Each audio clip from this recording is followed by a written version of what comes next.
promiscuité des déplacés avec les populations hôtes. Ça a eu des conséquences énormes sur les infrastructures, ça a été dit et redit toute la journée aujourd'hui. Saturation des services urbains existants, besoins énormes en matière d'électricité, eau, santé, éducation, mobilité, habitat, travail. Sans parler des tensions observées ici ou là et repris et parfois exagérées par les médias. Face à ces problématiques vont apparaître des réponses inédites et vont apparaître de nouveaux acteurs, faisant du Liban un laboratoire d'initiatives où acteurs locaux, acteurs internationaux, nouveaux acteurs locaux, nouveaux acteurs régionaux et internationaux vont collaborer ensemble en créant des dynamiques nouvelles. Et donc c'est dans ce cadre que cette table ronde va donner différentes expériences. La première expérience est une expérience d'une collectivité locale de la ville de Baalbek. Et notre premier intervenant, le général Hussein Laïs, que je salue, qui est l'actuel maire de Baalbek, qui est président du réseau des villes historiques et archéologiques. Il est diplômé en mathématiques et s'était enrôlé dans l'armée libanaise, où il a assuré de multiples fonctions à l'école militaire, la présidence du bureau de Baalbek de service de renseignement, ce qui lui a donné la possibilité d'avoir des contacts avec les populations. Et c'est pour ça que quand on vient vous dire tout le monde le connaît, en fait c'est par sa précédente expérience que le général était connu bien avant de devenir maire. Et donc il est détenteur de plusieurs décorations militaires et son parcours compte des missions bien sûr à l'étranger, mais ce qui nous intéresse le plus aujourd'hui, c'est comment cette crise est gérée et comment vous faites à Baalbek et dans la région.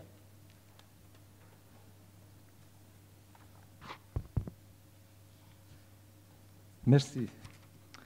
Monsieur le modérateur, messieurs les intervenants, mesdames et messieurs en vos titres et qualités. Permettez-moi tout d'abord de vous dire mon bonheur et mon honneur de prendre part à cette manifestation, que soient remerciés les organisateurs, le Fonds Croix-Rouge française, le Hôte, l'Université Saint-Joseph, ainsi que les divers partenaires et acteurs qui viennent partager avec nous leurs nombreuses expériences et études.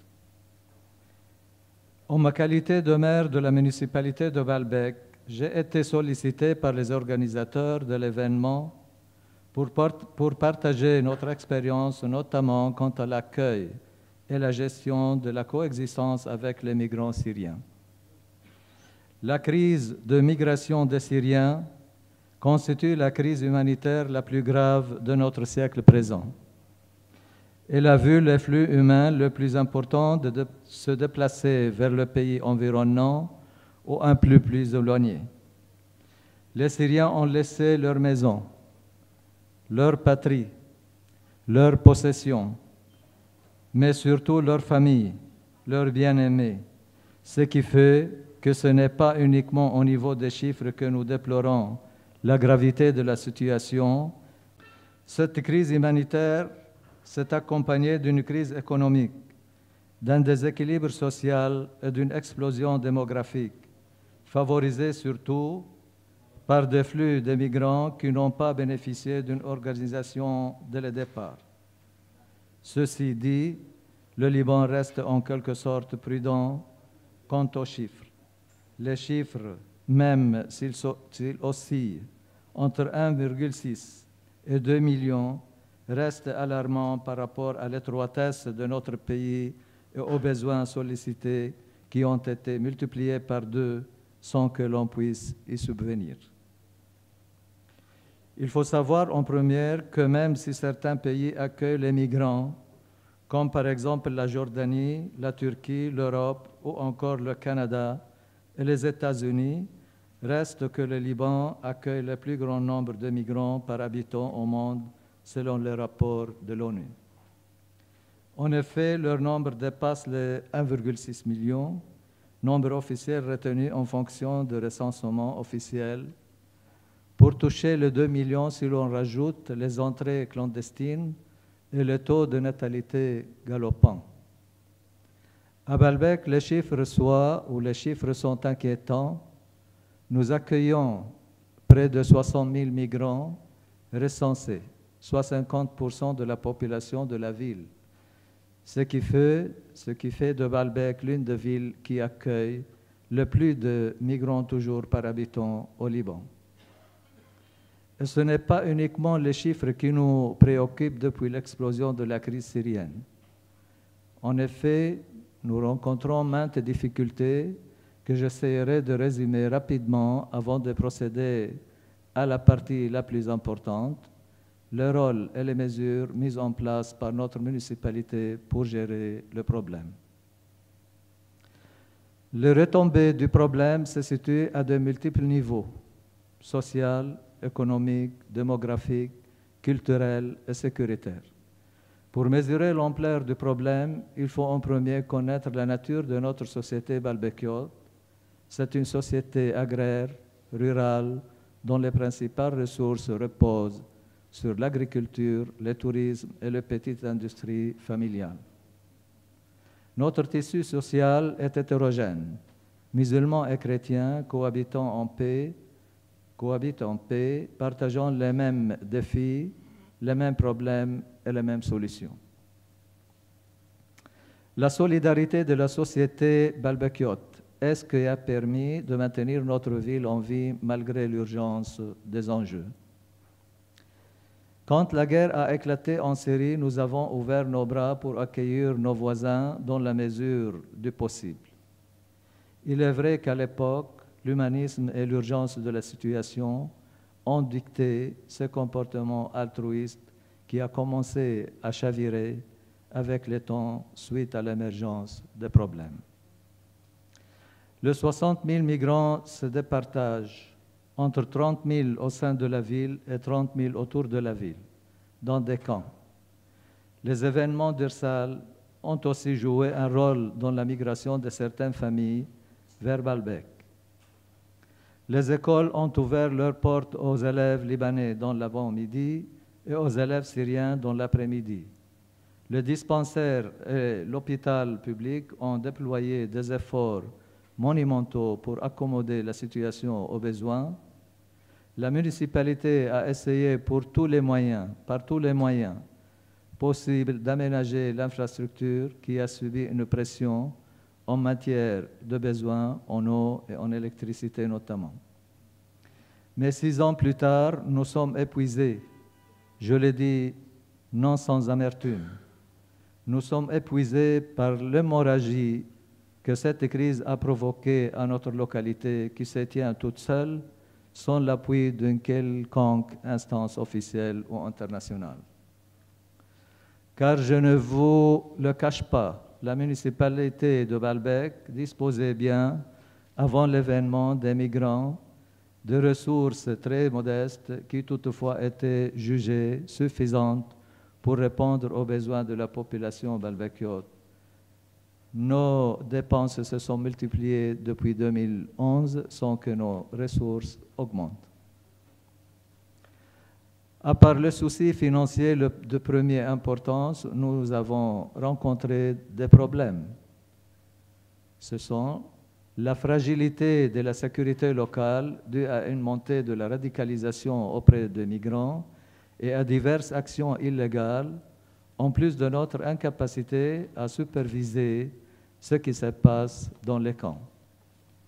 Le recrutement illégal des Syriens au détriment des Libanais, vu que leurs honoraires sont calculés par jour, ce qui est moins coûteux qu'un salaire mensuel, doublé d'une sécurité sociale pour un Libanais, ce qui a aggravé la situation de l'emploi et a contribué à la hausse du taux de chômage local. La pression la plus en plus importante en matière de besoins, santé, électricité, eau, etc. Même le traitement des déchets a haussé de 50% en raison de l'accroissement du nombre de population. Que faisons-nous dans une situation pareille en tant que municipalité? Dans le cadre de notre travail développemental, nous assurons l'accès aux services de tous les habitants, quelle que soit leur nationalité. Nous maintenons notre infrastructure aussi solide que possible, et bien que cela devienne de plus en plus coûteux, avec le besoin continu d'assainir les eaux et de procéder au nettoyage du voisinage des camps. Entre autres, nous restons à l'écoute de notre population qui a perdu toute patience face à l'aggravation de la situation et nous construisons des passerelles de dialogue entre les Syriens et les Libanais. La question qu'il faut se poser actuellement est la suivante.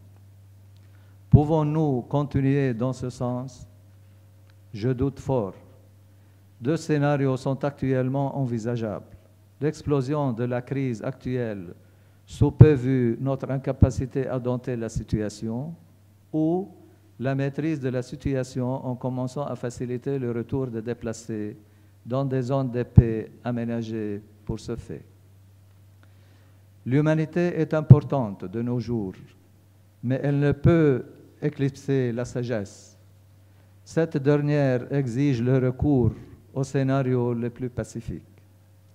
Un dialogue entre l'État libanais et son homologue syrien, sous couverture des instances internationales, est demandé, malgré toutes les réserves que l'on peut y apporter. Pour le bien de deux populations et de deux pays. Ainsi, il serait recommandé de commencer à aménager dans les zones débarrassées de la guerre en Syrie des camps ou des logis en mesure d'accueillir les déplacés. Ces camps bénéficieront des aides d'associations et organisations internationales. Cette stratégie favorisera le retour des déplacés coûte que coûte dans leur pays et déchargera le Liban d'un fardeau qui comprend, entre autres, des risques sécuritaires sérieux. Et je pense que la Croix-Rouge, entre autres organismes, aura son rôle à jouer. Je vous remercie.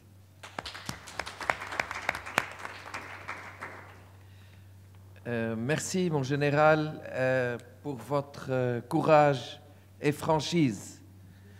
C'est vrai que depuis ce matin, on a eu beaucoup de notions. On était parfois dans les bons sentiments, mais là, on a face à nous une première situation, quand même, qui nous renvoie une responsabilité qui incombe à nous tous, à l'État libanais, mais aussi à vous, les acteurs, les ONG. Votre cri d'alarme est important. Je salue ce que vous nous avez dit de la solidarité des habitants de Baalbek qui supportent la moitié, 50% de 60 000 que vous avez accueillis. Et j'ai noté que vous avez relevé le mot dialogue malgré les difficultés, et ce qui prouve que les populations hôtes veulent accueillir, continuent à accueillir, mais ne peuvent plus ne plus regarder vers où et jusqu'à quand vous allez pouvoir supporter. C'est un peu ce que vous venez de nous dire. Je suis sûr que ce que vous avez annoncé comme scénario et comme proposition sur, entre le gouvernement libanais et syrien, avec toutes les attentions que vous avez voulu porter, vont nous pousser à vous poser des questions tout à l'heure lors du débat. Mais je vous remercie pour votre franchise. C'est une première expérience.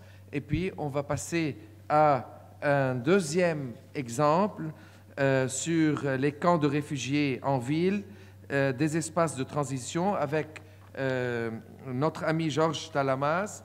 En fait, Georges est cofondateur de Basme et Zaytouni et il est titulaire d'un diplôme en économie de l'Université de Bordeaux et de l'Université de Damas. Avant de rejoindre le Liban, suite à la crise syrienne, il était volontaire dans différentes organisations, notamment le Croissant Rouge palestinien. Depuis 2013, Georges a son activité au sein de Basme et Zaytouni et il supervise les établissements de santé communautaires au Liban et en Turquie. Je vous laisse la parole qui va s'exprimer en arabe. Il y a un service de traduction pour ceux qui souhaitent la traduction en français. Si vous le souhaitez, l'intervention se fera en arabe. Je vous laisse la parole. تفضل. أول شيء مرحبا جميعا. حابب أتشكر المنظمين على دعوتي وليتيحوا لي الفرصة لأقدر شوي أحكي عن وضع السوريين. وبعرف هلا الأغلبية من الصبح لهلا عم يحكوا عن وضع اللبنانيين وشو عم بيصير بلبنان، ويمكن أنا رح أكون صوت الوحيد اللي رح يحكي من الطرف الثاني. يمكن أبدا. فبتوقع هي فرصة كتير حلوة إنه نقدر نلتقى، لأنه حسب شغلي أنا صار لي 5 سنين هون.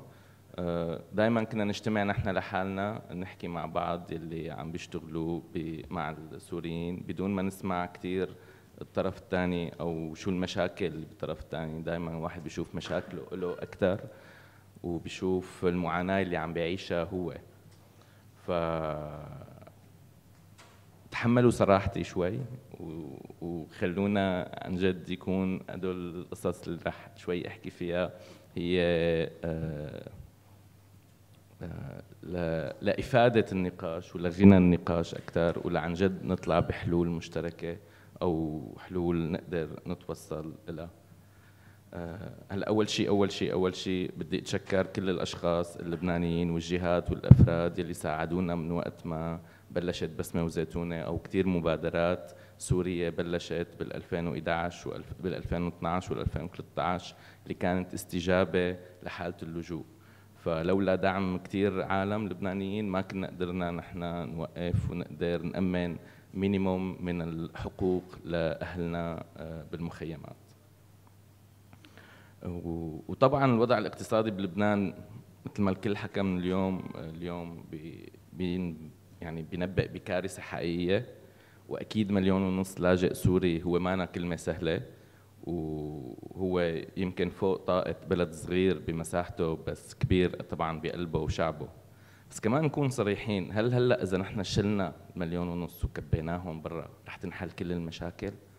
يعني في مشاكل لازم نبلش أنا بستقلك، أنا أوقات بحكي كلبناني لأن أنا أمي لبنانية من بكفية وأبي من الشام، فأنا أوقات بحكي كلبناني أوقات بحكي كسوري، وعايش بالمخيمات الفلسطينية كثير فكمان بحكي كفلسطيني، لأنه بحس الهم مشترك عند الجميع كشباب ما بعرف. فأنا بس بدي بلش أول شيء مداخلتي بأرقام صغيرة عن الوضع السوري، بعدين بدي أحكي عن تجربة بسمة وزيتونة والتجارب تانية لمبادرات صارت بلبنان.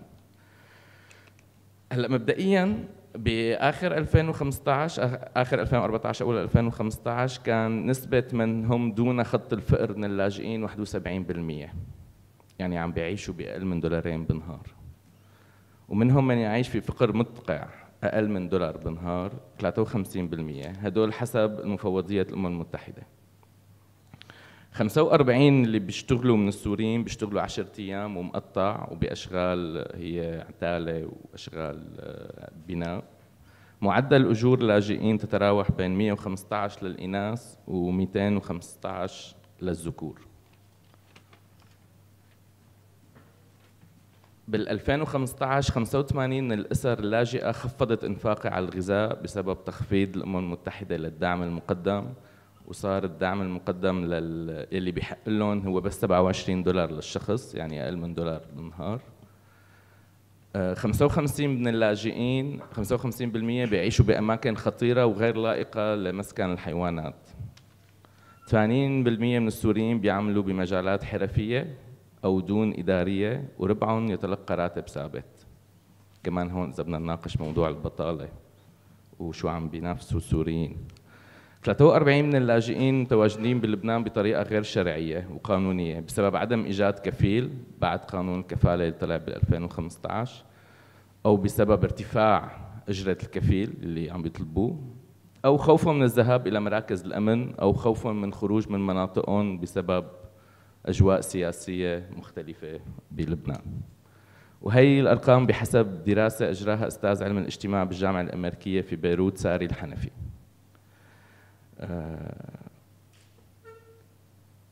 في 500 طفل سوري بلبنان بمرحلة دراسية. هلا أدت سياسة وزارة التعليم من سنتين مشكورة لاستيعاب أكثر من 250 ألف طالب سوري، بس للأسف بهال 250 ألف صار عندنا تسرب كتير كبير بسبب سوء المعاملة، تدني جودة التعليم، عدم إعطاء الأهمية للحالات النفسية السيئة أو للتروما أو الحالات اللي هن عاشوها. وأهم سبب هو المواصلات، لأنه هو تأمن مجانا بس البعد كان خصوصا بالبقاع أو المناطق السكنية البعيدة كانت عدم توفر المواصلات، فكتير عالم تسربوا، بالإضافة لأوراق النظامية والإقامة واللي حكينا قبل فيها انه هن غير رسميين لانه ما كان عم بيلاقوا كفيل، فوقت ما في كفيل فالولد ما عم بيقدر يسجل بالجامعه بالمدرسه سوري. وبعد كل هذا بنشوف انه في 250 ألف طفل خارج العمليه التعليميه، وهذا لحاله بينبئ بكارثه انسانيه حقيقيه لجيل كامل. طيب رح انتقل هلا شوي على كيف تشكلت المبادرات وكيف صارت بسمة وزيتونة وغير مبادرات ثانية. بلش الحراك المدني السوري بلبنان مع بداية حركة اللجوء إلى لبنان بال2012 ومع ارتفاع وتيرة النزاع المسلح بسوريا. بنهاية عام 2012 كان تعداد لاجئين سوريين 130 ألف فقط حسب مفوضية، وكانت المبادرات أغلبها تطوعية، تقدم خدمات آنية سريعة مثل غذاء، ندفع فاتورة بمستشفى، نأمن لباس، نأمن أجار. كانت قصص إنه شغلة شهرين وثلاثة والأعداد كبيرة ونحن رح نرجع. يلي صار إنه ارتفع النزاع ب 2013 بطريقة مخيفة حوالين دمشق، بحمص، بدرعا، بحلب، أدى لنزوح كتير كبير وصل آخر 2013 800 ألف لاجئ، وآخر 2014 لمليون ونص لاجئ. كل هدول القصص اللي حكيناهم بالإضافة لعدم اعتراف لبنان كالسوريين كوضعهم كلاجئين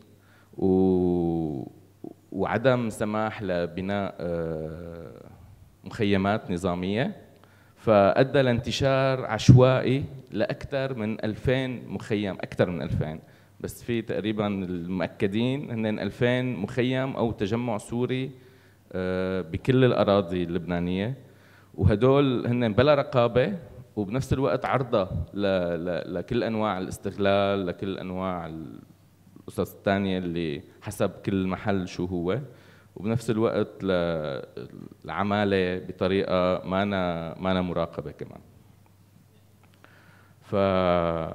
وقتها صرنا بنص 2013 وكان الأمم المتحدة ما معترفة ببيروت كمنطقة لجوء، كان بس منطقة لجوء هي عكار والبقاع.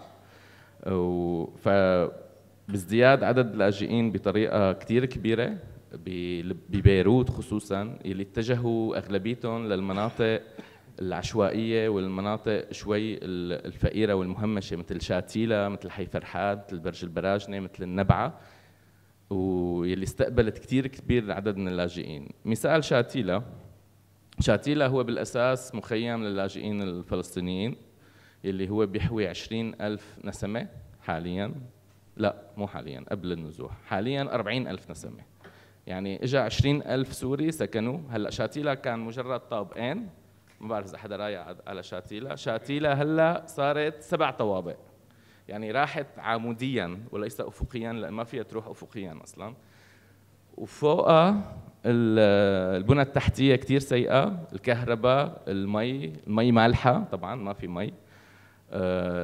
هي المفروض اونروا المسؤوله عن خدمتها، والاونروا طبعا مثل يعني ما عندها الطاقه كانت تستوعب كل هذا، فالوضع كان شبه كارثي.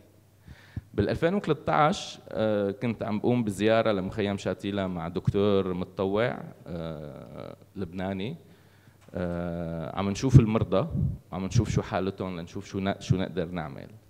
فتنا على بيوت كان الوضع كارثي، البيوت رطوبه، الكهرباء ممدده بطريقه عشوائيه، بيسخنوا المي من البريز للسخان اللي على المي بالريزيستانس. الكهرباء بالطرقات بشكل انه مثلا بالبرج البراجنه، هلا انت رح تحكي بس انه 53 شخص مات هذيك السنه من الكهرباء بس ببرج البراجنه وهو ماشي بالشارع. فالظروف سيئه لدرجه انه كانوا السوريين اجوا بهذا البؤس جوات البيوت خايفين يطلعوا. العيال اللي فتناها كان اغلبيتها نساء واطفال، خايفين يطلعوا برات البيت، ما بيعرفوا شو في برا، ما بيعرفوا كيف رح يتصرفوا معهم العالم بدايه 2013. الحديث كان كثير سياسي لدرجه كثير كبير بلبنان، وكان يعني ومع خصوصا تدخلات لبنانيه بسوريا وتدخلات سوريا بلبنانيه وكل هدول القصص. فالمهم كان مرعب الوضع. فكل شيء قررنا نعمله نحن وقتها انه خلونا نفتح مركز آمن للنساء. كان هدفنا أول شيء إنه بس نحن نفتح هذا المركز نخلي النساء تطلع لعنا بس لنقدر نفهم شو المشكلة، نقدر نبني ثقة، نقدر نعرف شو الحاجات، شو لازم نتدخل، كيف لازم نتصرف. لأنه ولا منظمة تفوت على شاتيلا، هلا صاروا يفوتوا بس بال 2013 ما كانوا يفوتوا لانه كانوا معتبرينها منطقه غير امنه وهي تحت مسؤوليه الاونروا، والاونروا ما بتعترف بالسوريه والحكومه اللبنانيه ما بتدخل على المخيم، فكان تبع انه ما حدا له علاقه بحدا بقلب المخيم.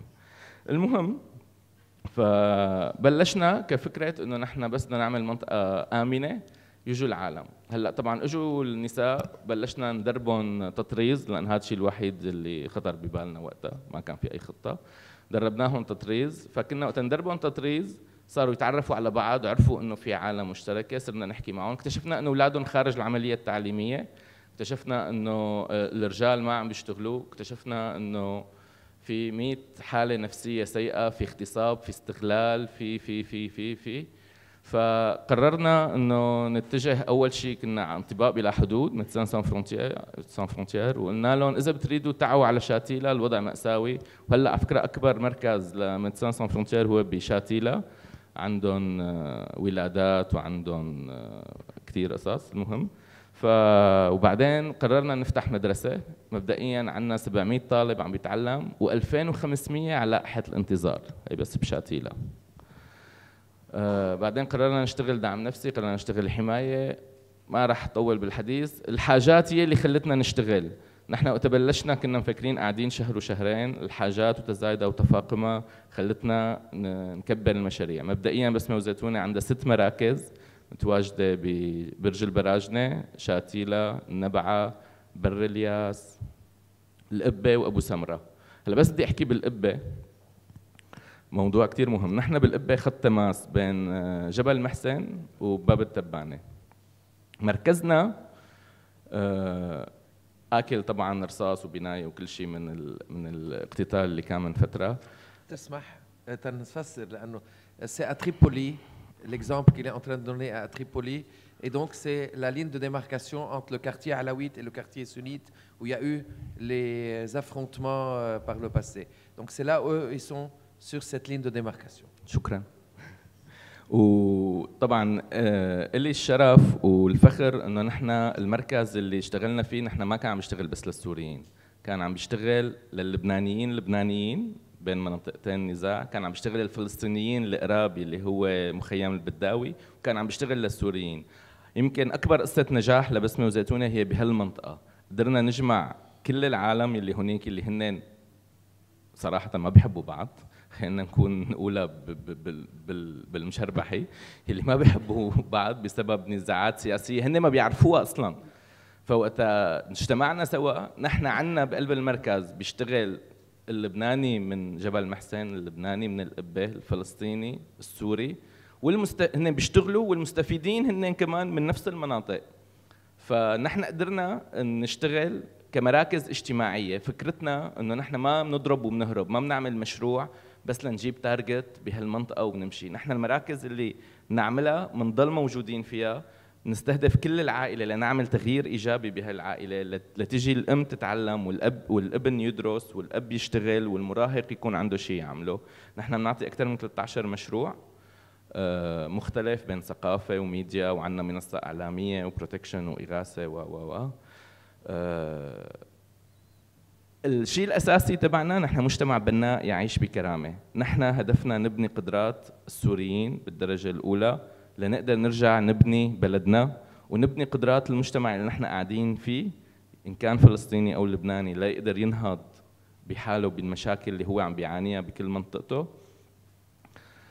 نحن رسالتنا هلا ودائما نحن بنرجع على سوريا. تأكدوا يا جماعة ما في سوري حابب يضل برات بلده. تأكدوا انه ما لنا مبسوطين مع كل هذا الارقام اللي نحن موجودة فوق من فقر وتعتير، انه نحن بدنا نضل ببلد مانا بلدنا، او نحن بدنا نكون سبب لمشكلة بلد ثاني. بس موضوع الرجعة مانو موضوع سهل، ومانو موضوع بس انه والله في مناطق آمنة بلبنان هلا ويلا خلونا نرجع. موضوع وين بدنا نرجع، اي مناطق آمنة، بالنسبة لمين آمنة. في ميليشيات خارجية موجودة ببلدنا بمناطق كاملة ومسيطرة على كثير مناطق. رح نرجع على بيوتنا ولا بيوتنا راحت؟ 100 سؤال وسؤال، كيف رح نرجع؟ فالموضوع تأكدوا نحن بدنا نرجع واليوم قبل بكرة، بس التجيش اللي عم بيصير اعلاميا كثير فظيع بهذا الوقت، كثير خطير. فبتمنى انه نحاول نحن المجتمع المدني او المجتمع الانساني يكون لنا دور ايجابي بتحييد اي خطر ممكن يقع لا على اللبنانيه ولا على السوريين ولا حدا يستغلهم باي طريقه، لانه في كثير حديث هلا على الارض بصراحه لاستغلال السوريين باي مشكل. طبعا لانه قبل كانوا يستغلوا الفلسطينيه، فهلا صارت انه يستغلوا السوري، مكتوب علينا يعني نضل نستغل.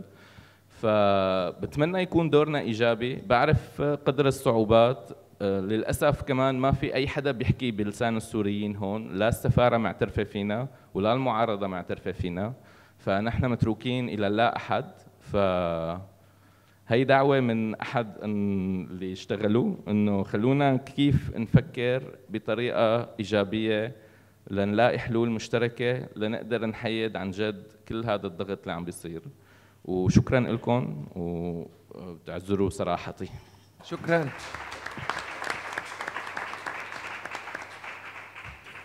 نحن بنشكر صراحتك، بنشكرك على الارقام اللي اعطيتنا عني وعلى الخبره اللي خبرتنا عنها بكامب شتيلا او بالمراكز مثل بطرابلس، وطمنتنا انه انتم حابين ترجعوا على سوريا. فالليله رح ننام مطمنين.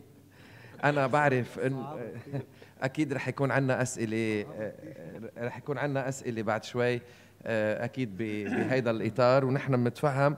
وانا كثير توقفت عند لما حكيت عن الرسوب للطلاب، قلت انه في 250 الف ولد خارج السيستم سكولير، خارج المدرسه، وهيدا الشيء بخوف للمستقبل، ومعك حق انك تطرح هالموضوع.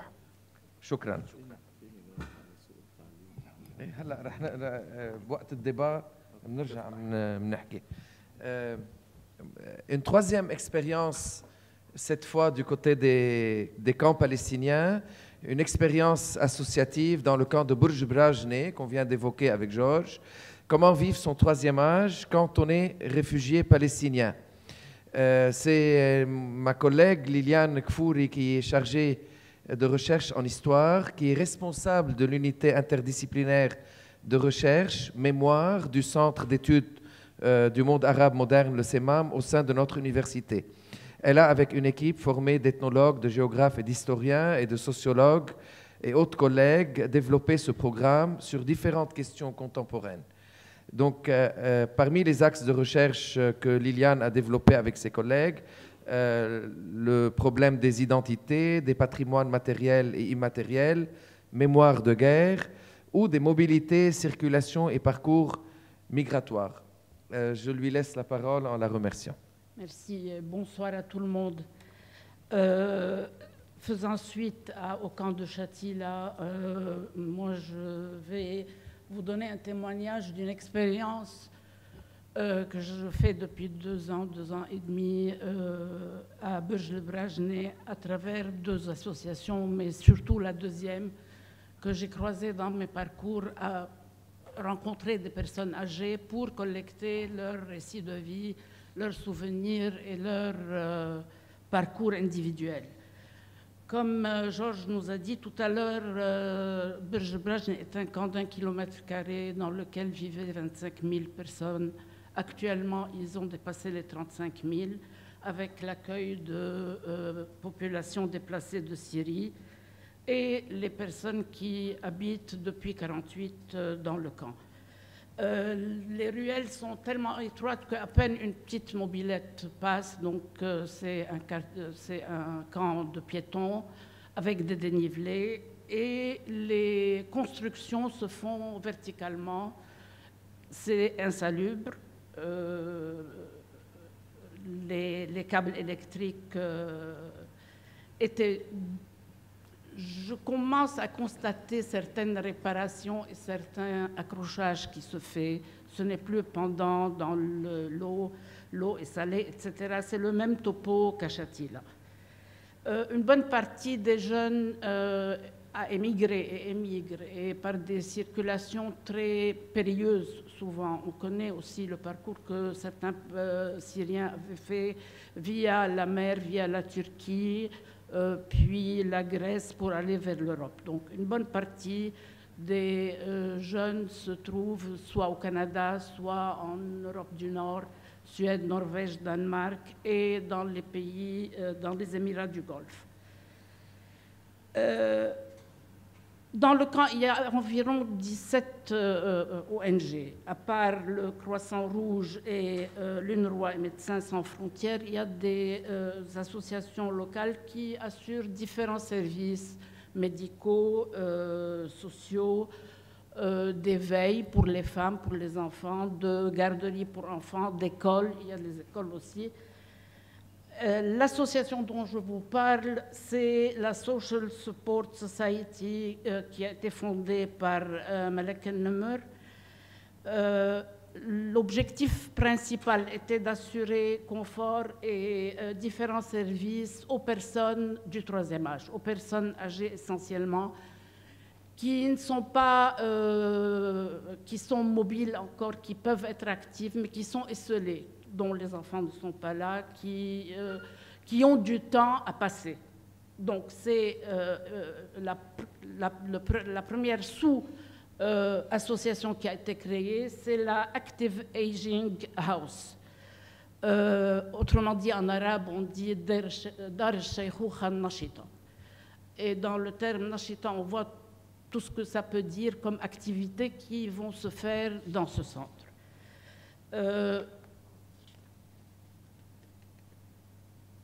Donc, voilà. Un bâtiment est destiné à cette association qui a 3 niveaux.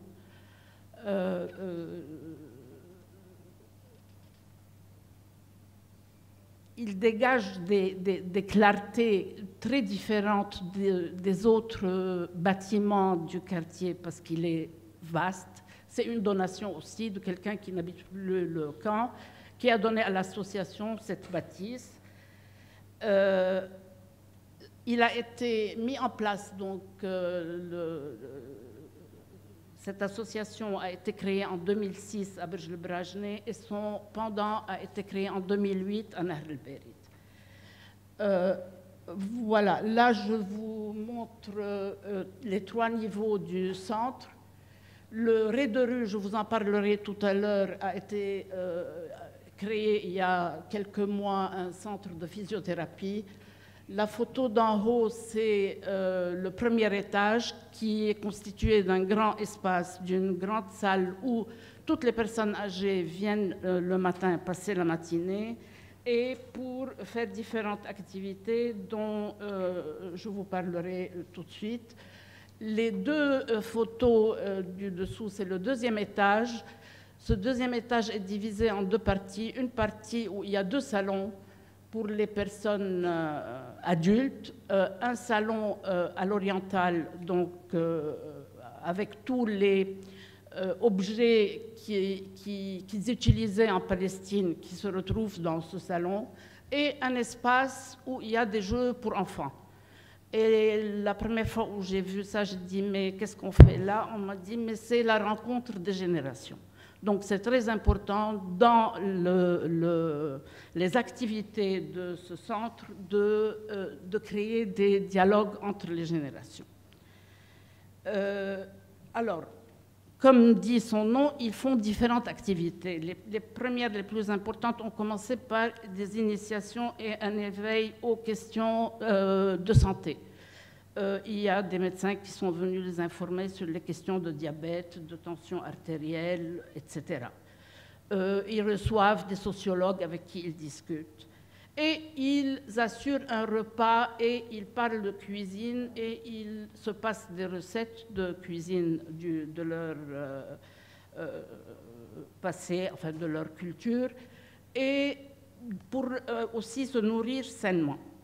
Alors, quotidiennement, il y a différentes activités qui se font. Ils font du dessin, de la peinture, de la broderie, toute autre chose. Une fois par semaine, ils vont faire de la gymnastique. Ils organisent des sorties. Il y a des causeries religieuses aussi hebdomadaires qui se passent. Et entre-temps, quelques femmes préparent le repas. À midi, 1h, tout le monde prend le repas ensemble et chacun repart chez lui à la maison. Donc, il n'y a pas de logement qui se fait au centre. Ils produisent donc ce qu'ils brodent, écharpes ou autre chose, ou la vannerie qu'ils font, ils les mettent en vente. Ils font des confitures selon les saisons aussi. Et récemment, ça fait quelques mois, ils participent à Souq al-Tayyib les samedis matins. Ils descendent et ils mettent leur production à la vente. Donc, pour eux, c'est très important d'être actifs et de communiquer ensemble. Et toutes les personnes que j'ai rencontrées, avec qui j'ai fait des récits de vie, ont relevé le fait qu'ils ont été transformés en venant et en visitant le centre régulièrement. Donc, il y a une sociabilité qui s'est créée entre eux. Ça, je parle aussi des Palestiniennes, même entre elles, et des Palestiniennes venant de Syrie. Parce que le plus grand nombre de personnes, c'est ceux qui sont venus du camp de Yarmouk, de Damas. Alors, il y a des activités aussi mensuelles qui se font. Les personnes responsables les prennent en excursion un peu partout au Liban. Il y a annuellement le 15 mai la commémoration de la Nakba. Et ils se rendent dans un centre de jeunesse dans le camp et ils présentent les scènes du départ de Palestine. Ils mettent en scène leur passé. Alors là, on a la fameuse radio qui leur communiquait toutes les informations à l'époque. Il y a le brasero dans lequel on faisait le café. Il y a les femmes qui préparent la maghrebi ou qui trient, qui nettoient les lentilles, etc., qui brodent, qui cousent. Il y a la machine à coudre. Et il y a les jeunes aussi, les enfants qu'on amène et qu'on va faire jouer avec soi pour mettre en scène tout le départ et l'espoir du retour. Donc là, je vous donne quelques aperçus. Et la clôture de la journée se fait par des danses et des petites scènes de théâtre jouées par les plus doués de ces jeunes. Parmi les activités de ce centre, c'est, je vous ai dit, la cuisine. Et là, avec Hoda qui est ici, on avait participé à un projet pour lequel il y a eu un festival de cuisine sur le campus et à Taanayel, chez Arc-en-Ciel. Donc, on allait chez elle pour qu'elle nous montre comment préparer les plats. Là, c'était un des samedis qu'on avait passé avec elle. Alors, vous avez les femmes qui écoutent la recette et apprennent comment on l'a fait. Il y a deux responsables qui cuisinent. Et à la fin, elles prennent leur repas et quittent. Alors, le programme qu'on avait fait, c'était avec la Sardaigne. C'était la collecte de recettes traditionnelles et de la Méditerranée, donc Sardaigne et Liban. Et le Liban a travaillé avec des femmes de Syrie, de Palestine et des Libanaises. Alors là, c'est dans le hall, on a accueilli tout le monde, puis on a fait une dégustation des différents mets que les dames ont préparés et qui ont été acquis par ailleurs. Là, c'est la visite à Taanayel de l'écologe dont notre collègue a parlé juste avant. Et en faisant la visite, elle passait à dire à Hoda entre elles, chez nous c'était comme ça, chez ma mère c'était comme ça, chez mon père c'était comme ça. Elles ont retrouvé leur maison ou le souvenir de leur maison, parce que certaines ne sont pas nées là-bas. Et puis, elles ont passé la journée. Alors là, c'est les deux camps qui se sont retrouvés, Berj Brajne et Nahr el-Berid. Alors, les actifs, le jeune homme là, c'est la poésie. Il déclamait de la poésie, il chantait. Et le clou du repas, c'était la cuisine avec le chef Sard, qui ne comprenait pas autre chose que l'italien, et ces dames qui se sont régalées à communiquer avec lui uniquement en préparant les repas. Et là aussi, vous avez quelques exemples. Une dernière activité qu'ils font depuis 2009, c'est l'organisation de mariages traditionnels. Donc aussi, tous les deux camps se retrouvent à Debiye. C'est une villa que possède Madame Nemer, qu'elle met à disposition des associations qu'elle dirige. Et ils aussi, comme pour le jour de la Nakba,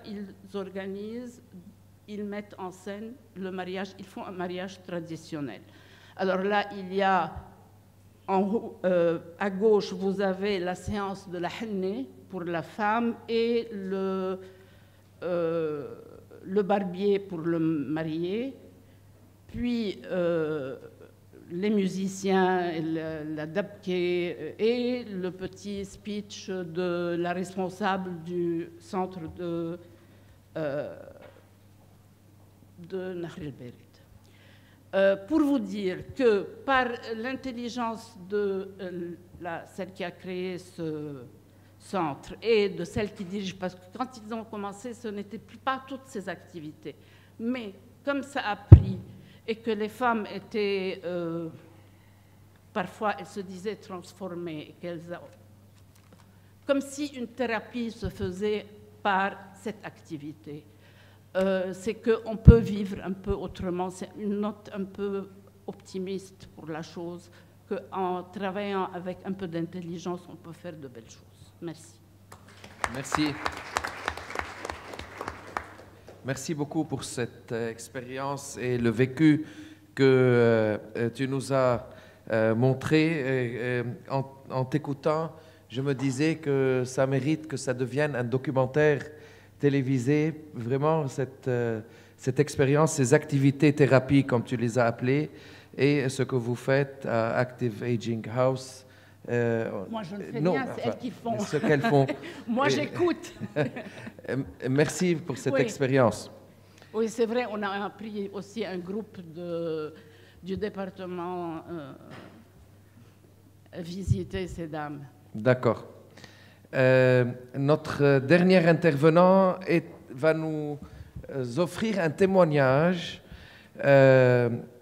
sur les défis, les réalités d'une association qu'il a lancée, qui s'appelle Offre Joie, mais aussi au-delà des défis et de l'expérience du terrain, un regard d'ensemble et une ouverture vers d'autres horizons.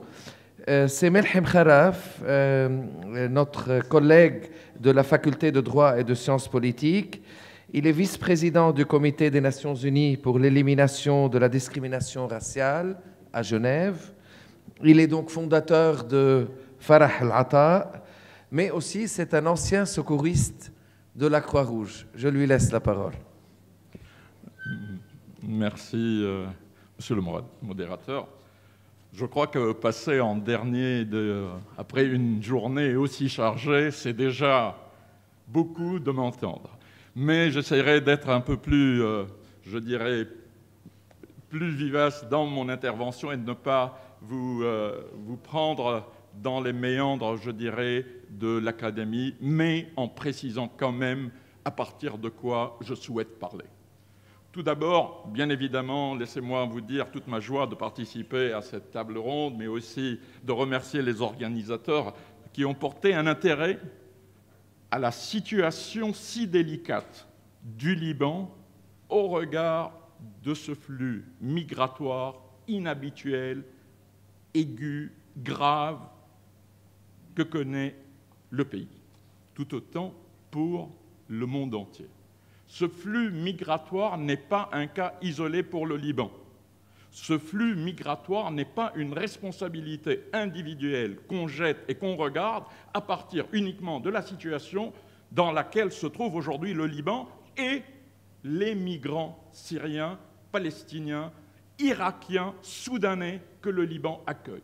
Ce n'est pas uniquement une situation qu'il faut regarder d'un œil uniquement sur un pays petit qui a plus de 2/3 de sa population qui est sur son territoire et qui essaye coûte que coûte de bien accueillir. Qu'en est-il de la situation? En 2011, bien évidemment, bien avant, il faut dire que bien avant, on a, je dirais, le Libanais se vante d'être un pays d'accueil. Le Liban se vante et s'enorgueille, et à juste titre, qu'il a été, je dirais, un peu ce pays d'accueil séculaire à tout groupe persécuté et à toute personne qui était dans cette situation. Le Liban, malgré, je dirais, un équilibre très instable actuellement, surtout après je dirais, le drame des Palestiniens, et qui, depuis 1947-48, subit un poids social qu'il n'arrive pas à gérer. Et voilà, une deuxième vague par, je dirais, le fait des choses. 2011, un conflit militaire explose en Syrie. Qu'en est-il? Comment il réagit? Mais bien avant, en cours, il y a en 2002, n'oubliez pas, un autre conflit qui a déjà explosé et dont les incidences sont au Liban, c'est 50 000 Irakiens qui arrivent s'installer et le Liban, avec une politique d'autruche, se plaît à dire on n'a pas de problème d'accueil de réfugiés.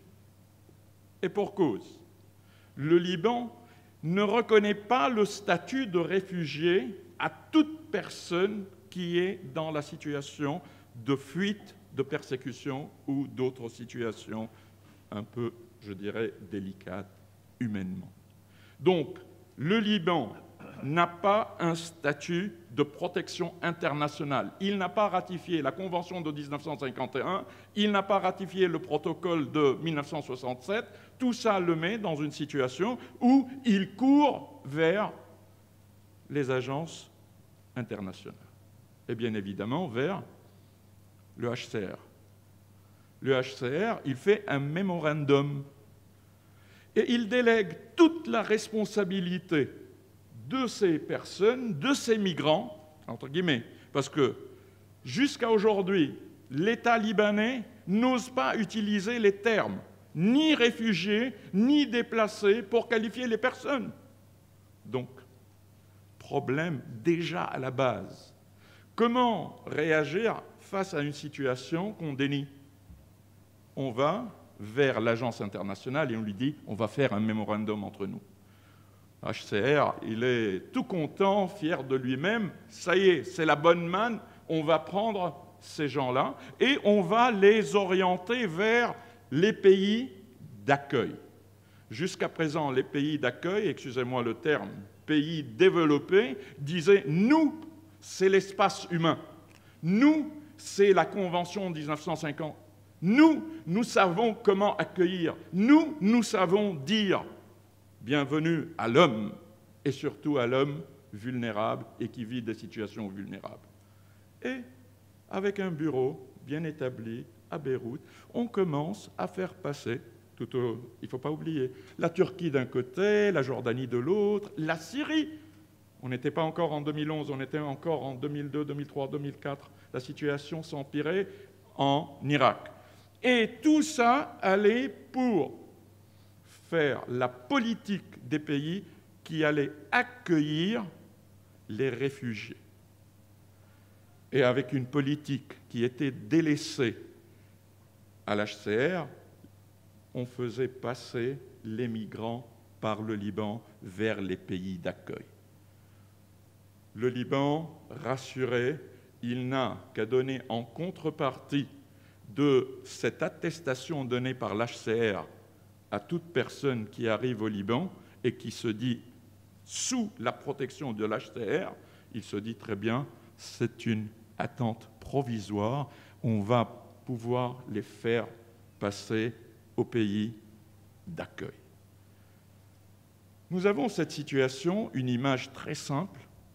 Le Liban, l'État, ne prend aucune position, aucun choix politique pour toute migration sur son territoire. Elle fait juste un accord de principe. Je suis prêt à admettre que le Liban soit un pays de transit provisoire jusqu'au moment où vous allez les faire partir. Très bien. 2011, un tour de force installe plus 100 000, 200 000 en 2011, jusqu'en 2012-2013, le Liban dit ou se fait croire il n'y a pas de crise en termes d'accueil de réfugiés au Liban. Ce n'est qu'en 2014, après un bras de fer politique entre les tendances politiques, qu'on voit ce nombre croissant arriver à port et on touche le 1 million et très vite, on va passer à 1 200 000, 1 400 000, 1 500 000. Qu'en est-il de la situation? Comment décrire la situation? Il faut décrire la situation avec deux attitudes. Nous sommes devant deux prisonniers. Le premier prisonnier, c'est la population libanaise. Le deuxième, c'est la population migrante au Liban. Pourquoi? La population libanaise, elle est prise, elle vit des conséquences qu'elle ne peut plus tenir en place. Pas de politique étatique, ce n'est qu'avec le dernier gouvernement qu'on a un secrétaire d'État aux affaires des réfugiés. Mais avant, quelle est la politique? Même maintenant, il y a donc un regard qui est malencontreux de la population, c'est-à-dire des gens face à un gouvernement qui n'a pas de politique. N'oubliez pas, 2015-2016, vous vous rappelez de l'image qui a fait, je dirais, bousculer le monde, la conscience du monde?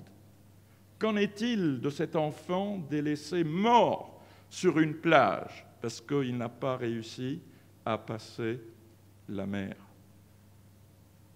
La conscience des pays développés a sursauté face à ça. Mais en même temps, il y a eu une attitude ras-le-bol, plus d'accueil de réfugiés. Il faut arrêter. On crie le holà, on a accueilli 1 million, 1,5 million, ça suffit.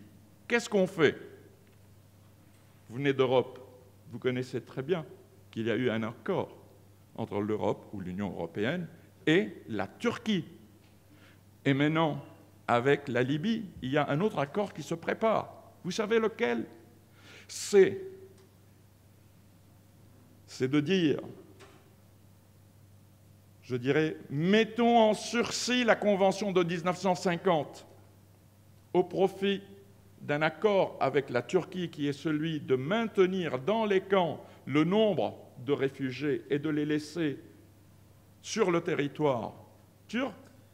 En contrepartie, on s'engage à payer les premiers besoins. Le Liban n'a pas de camp. Le Liban n'a pas une politique. Le Liban, qu'est-ce qu'on peut lui demander? Rien.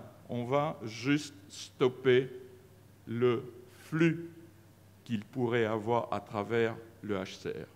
Donc, on est devenu emprisonné avec plus de pays d'accueil, plus de retour pour les migrants syriens dans leur pays d'origine. Et donc, le Liban, autant que les migrants syriens, sont prisonniers de cette situation. Nous sommes tous deux prisonniers d'une situation grave et que personne ne vienne nous dire « c'est facile ». Ni pour le Liban, ni pour les migrants. Et pour cause. Le Liban est un pays, tout le monde vous a décrit la situation, je pense, et ce matin, bien évidemment, quand on a un taux aussi important de présence de non-libanais sur son territoire, c'est lourd. Mais est-ce que vous pouvez me dire combien c'est lourd pour des personnes qui vivent pour 71%, moi j'ai 74% de migrants qui vivent en dessous du seuil de la pauvreté. On a des données alarmantes par rapport à l'exploitation des catégories, je ne sais pas s'il faut le mettre en termes de catégories, mais par rapport aux femmes, par rapport aux filles, par rapport aux enfants, et qui sont les suivants. 1. Exploitation, harcèlement, abus sexuels, établis sur toute personne qui veut, je dirais, avoir, par exemple, pas sur toute personne, qui a des moyens de faire, je dirais, soit un mariage précoce pour les filles, soit un harcèlement sexuel sur les femmes, soit une exploitation économique pour toutes les personnes et les personnes qui veulent travailler chez eux. Prenons le cas de ces personnes, de ces familles syriennes qui entrent au Liban. S'ils n'ont pas une protection internationale, quelle autre protection ils ont? Quand on entre au Liban, vous pouvez rentrer en tant que vous prenez votre visa, c'est-à-dire un visa de touriste ou un visa de visite. C'est pour 2 mois. Elle peut être prorogée pour 1 mois. C'est un statut légal auquel on peut, je dirais, auquel on peut être soumis. Après les 3 mois, le statut légal, nous sommes en dehors de ce statut légal. Et à défaut de protection internationale, on a encore 2 choix. Soit on va s'inscrire dans les bureaux de l'HCR, et je vous ai donné le descriptif, soit on a le système de la kafala, le système d'une garantie. Et cette garantie est sujet ou objet à, je dirais, à toutes les exploitations et à la corruption. Vous savez qu'il y a des personnes qui vous attendent à la frontière syrienne pour vous dire, si vous voulez un kafil, on vous donne, vous devez payer $1000. Si vous voulez un kafil, vous devez passer la nuit. Si vous voulez le kafil, c'est en contrepartie d'exploitation jusqu'à en décrire des situations d'asservissement, c'est-à-dire d'un esclavage nouveau. Avec ce système, on est en train d'établir des situations graves. Comment faire? Ça, c'est la situation dans son ensemble. Juste, je ramène avec 3 mots pour terminer ce descriptif juridique. Le Liban est prisonnier de par lui-même parce qu'il n'a pas de statut juridique international. Il protège uniquement par ses lois nationales avec la reconnaissance du principe de non-refoulement. À côté, les migrants sont emprisonnés une fois qu'ils rentrent au Liban, ils n'ont plus de moyens de protection et ils n'ont plus de statut légal après 3 mois, sauf s'ils ont un kafil, s'ils ont un garant, sauf s'il y a l'autre aspect qui est aller s'inscrire sur les registres de l'HCR. Voilà la situation. Qu'en est-il sur le terrain? Tout ça nous amène à une situation fort désolante au niveau des conséquences. Il y a un déséquilibre, pour le Liban, il y a un déséquilibre. On décrit cela avec la conséquence comme quoi il y a un déséquilibre instable qui risque de faire pencher la balance vers une fraction libanaise au profit d'une autre. Ça, c'est le problème démographique que certaines personnes qualifie pour aller contre la présence des réfugiés. L'on dessine un problème sécuritaire aussi très grave à cet égard. Il y a aussi l'impossibilité d'assumer la responsabilité des services de base, la déficience d'infrastructures, la déficience administrative. Il y a un discours politique de haine qui s'installe au sein du pays pour justifier l'échec de la politique engagée dans le pays et en utilisant des termes comme la concurrence déloyale, l'utilisation de services publics, l'ouverture. Et pour cela, il faut dire aussi qu'il y a eu un aspect très positif qui est l'ouverture des hôpitaux et des écoles. Mais le problème demeure pour, un aspect qui est celui des écoles. Et là, j'arrive à être plus pratique pour descendre dans les rues. Je vous fais monter dans le Liban profond, dans une région qui est à 45 km au nord du pays, dans les hauteurs libanaises, et avec des villages qui ne font pas plus de 100 maisons à 200 maisons. Le district peut aller jusqu'à 400 maisons. Donc, c'est un espace à dimension humaine. 2011-2012, il y a une réaction dans les villages. Ils voient des enfants arriver dans les rues. Et ces enfants qui arrivent dans les rues chahutent. Ils sont sales. Ils sont délaissés. Personne ne s'occupe d'eux. Ils les gênent. Qu'est-ce qu'ils font? C'est des délinquants. Rien que des délinquants. La seule étiquette qui pouvait être sur eux, c'est des délinquants. Et encore, c'est des futurs Daesh. Cette attitude faisait monter vraiment la moutarde au nez de certains habitants et de certains villages. D'où les mairies qui commencent à accrocher des banderoles avec interdiction de circulation pour les ouvriers syriens après 18h ou entre 18h et 6h du matin. Aucune réaction. Tout le monde est rassuré. Merci, monsieur le maire. Vous avez bien fait. La peur monte. La peur monte d'un cran, de deux, et on commence à voir toutes les populations migrantes se réfugier dans des taudis. Dans des taudis. Et ces taudis, c'est vraiment là où on délaissait vraiment des je ne veux pas les qualifier ni décrire la situation de l'hébergement, mais c'était un hébergement inacceptable. Et voilà, on dit, il faut s'occuper de ces enfants. S'occuper de ces enfants, c'est-à-dire créer un centre, je dirais, d'école, de scolarité. Comment scolariser ces enfants? Avec cette idée-là, on fait un espace, donc on scanne, comme on dit, 8 villages. 8 villages, et on dit, on va chercher les enfants. On cherche les enfants, et là, quelque chose d'extraordinaire. 200 enfants non scolarisés. 200 enfants non scolarisés, qu'est-ce qu'on peut faire? On ouvre une école.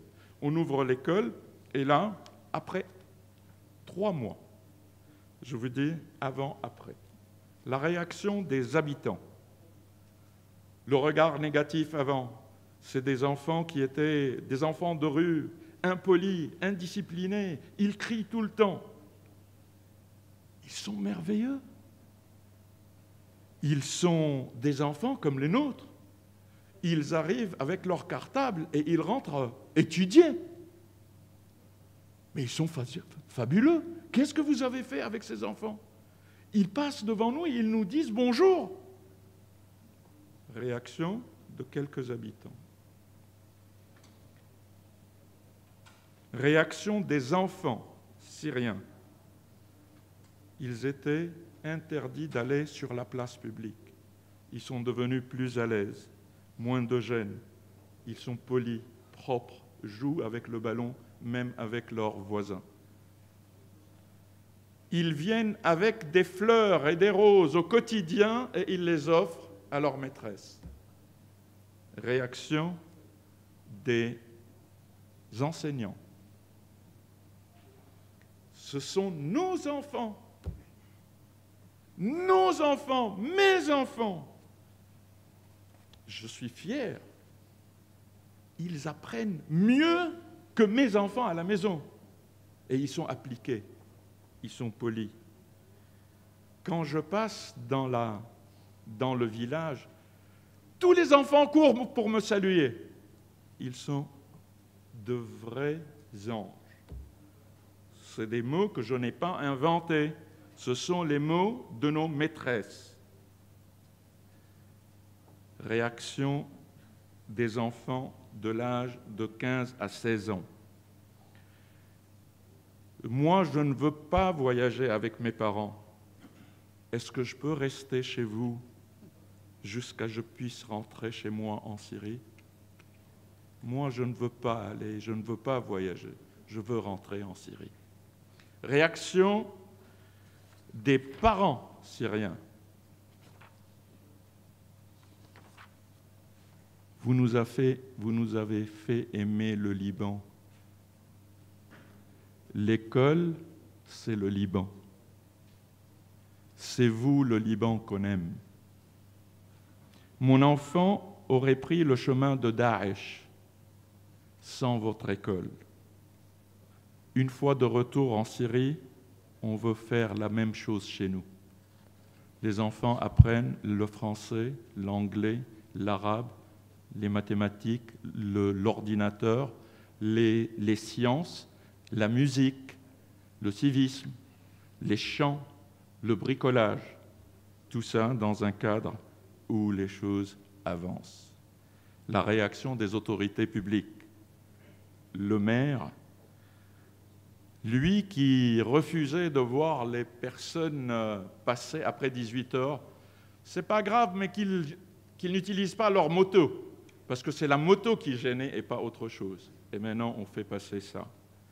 On est devenu un médiateur entre cette population et entre le ministère de l'Éducation nationale quand il y a un enfant qui est rejeté et qui n'est pas accepté à l'école. On est devenu un médiateur entre la sûreté générale et les familles qui n'ont pas la possibilité d'avoir un permis de séjour. On a été un médiateur avec, je dirais, toutes les personnes qui pouvaient avoir un problème entre cette population et les autres. en fait, on a établi une reconnaissance de dignité à des hommes et des femmes qui sont là, dans la gêne, le malaise que nous autres, Libanais, pendant 15 ans, on a eu, et que le monde entier ouvrait ses portes pour nous accueillir. Nous, on n'a pas oublié. On le fera tant que le Liban restera et demeurera un message de dignité, un message d'homme pour les hommes, et bien évidemment, avec une condition, que personne ne touche à notre sécurité, la sécurité qui pourrait faire tomber encore une fois ce pays dans le sillon de l'horreur et du sang. C'est notre ligne rouge à laquelle on tient. Donc, toute personne qui est sur notre territoire doit et a le devoir de respecter nos lois. Cette contrepartie est la seule contrepartie qu'on a à exiger aujourd'hui. Mais aussi, pour les pays d'accueil, si aujourd'hui vous avez senti le danger d'un accueil massif sur l'Europe avec ses 22 pays, et que vous avez transformé ça par, je dirais, un sursis de la Convention de 1950 et du protocole de 67, vous n'avez pas le droit de laisser les pays de transit subir une explosion interne ou une implosion. Vous avez le devoir de dépasser les intérêts, vos intérêts, et d'arriver à régler les conflits dans les pays d'origine. Vous ne pouvez pas, vous n'avez pas le droit de rester, je dirais, insensible à des processus de paix que vous devriez imposer au-delà de vos intérêts pour aller vers la paix des uns et des autres. Sans cela, ne cherchez pas des solutions provisoires, ne cherchez pas des solutions qui sont, je dirais, qui ne peuvent pas être dans la durée et durables. On vous demande à ce que vous puissiez être des acteurs de paix. Sans cela, vous êtes des acteurs d'intérêt, excusez-moi de vous le dire, parce que ce qu'on subit ici aussi se fait soit par omission, soit par action. Merci. Merci.